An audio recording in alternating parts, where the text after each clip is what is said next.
My name is Pamela Bosley. I wish I was standing here today to tell you about my son's state that Terrell is traveling around the world doing good and what his golden dream was to become a gospel bass player. But unfortunately, I'm standing before you today to tell you about my son whose life was taken on April 4th, 2006 while coming outside of a church. Terrell was murdered on 116th and Halsted. His case is still unsolved, just like a lot of more cases in the city of Chicago. He was my best friend. He was 18 years old.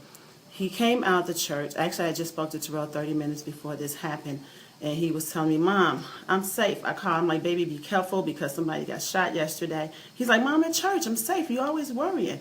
So he was saying, "Mom, I'm going to be okay." And 30 minutes later, I got a call from his girlfriend that he had been shot. And me and my husband, my children rushed to the hospital, and we got unfortunate news at Christ that my son, Terrell, did not make it. His life was taken. He was shot one time, and he suffered, and he didn't make it.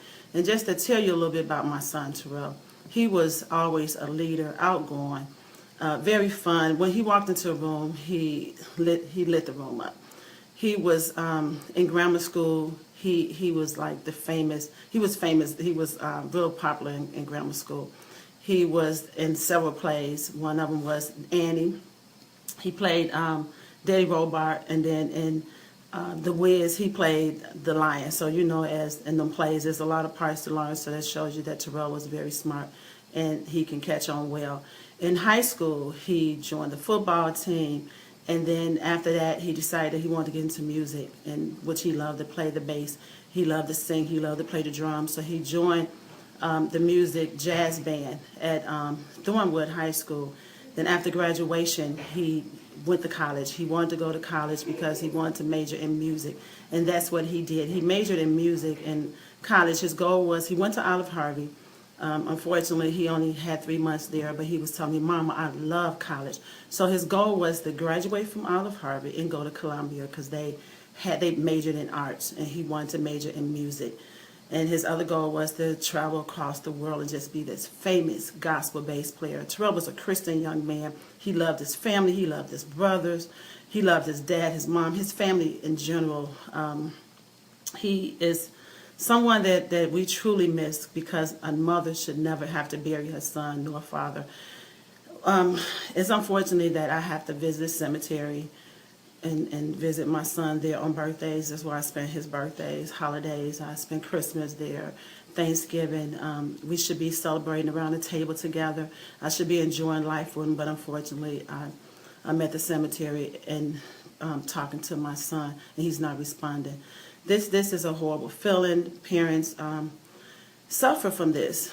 You can lose your mind, but with the help of God, God has been keeping me and keeping me strong and keeping me moving, and he allowed me to be a part of Saint Sabina, become an activist at Saint Sabina to fight to save youth.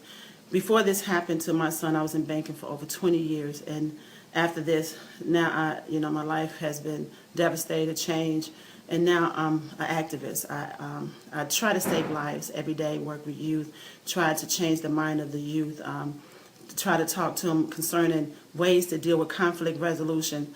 I do a lot to just change them because I don't want another mother or father to ever suffer like I suffer every single day. Some days it's hard to get up out the bed. Some days it's hard to function. It's hard to just wake up every single day without your son. And throughout my entire day, I think of Terrell every single day, every minute of the day, because I miss him every single day. But God keeps my mind. He gives me strength, and he helps me make it through my days.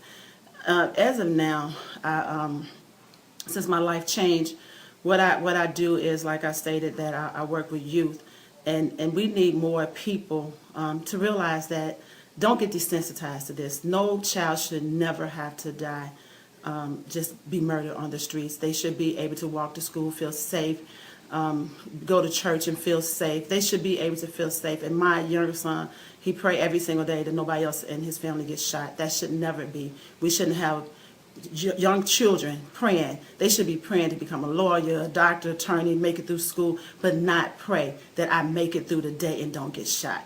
My middle son, he suffers every day. He misses his brother. His brother missed his graduation, his prom. Should have taught him how to, help to teach him how to drive. And he missed his brother. It's nothing you can do when your children cry. And my children, my boys, and they do cry sometimes because they miss their brother, and there's nothing I can do to help them help them fulfill that pain. That's a horrible feeling. So I ask that everybody come together. We have to save our children. We have to allow them to feel safe and come together and come out of our homes, our churches, our jobs, and just take a moment and make a difference.